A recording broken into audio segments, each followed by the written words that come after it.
যাচ্ছেন তা শ্রীমঙ্গল এবং কমলগঞ্জের মানুষ সাক্ষী এবং রাজ সাক্ষী। আপনারা মির্জাপুর ইউনিয়নের নেতৃবৃন্দ যারা আছেন, সাধারণ মানুষ, এই 23-24 প্রত্যেকটি আন্দোলন যে রাজপথে হয়েছে, মির্জাপুর থেকে আমরা তা শুরু করেছিলাম।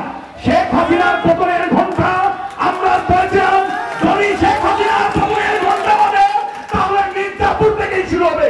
আমরা মির্জাপুর ইউনিয়নের প্রত্যেকটি বাজারে বাজারে হাজী মুজিব সাহেবের নেতৃত্বে আমরা আন্দোলন করেছি।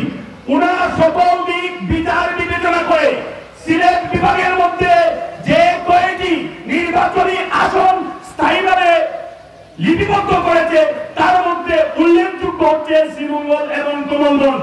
আসন্ন জাতীয় সংসদ নির্বাচনে আলহাজ মুজিবুর রহমান চৌধুরী হাজী মুজিব সিলেটের 3টি আসনের মধ্যে এই শ্রীমঙ্গল কমলগঞ্জের আসন নিশ্চিত এবং ইনশাআল্লাহ আগামীতে বিএনপি ক্ষমতায় আসছে এবং আলহাজ মুজিবুর রহমান চৌধুরী হাজী মুজিব শ্রীমঙ্গল এবং কমলগঞ্জ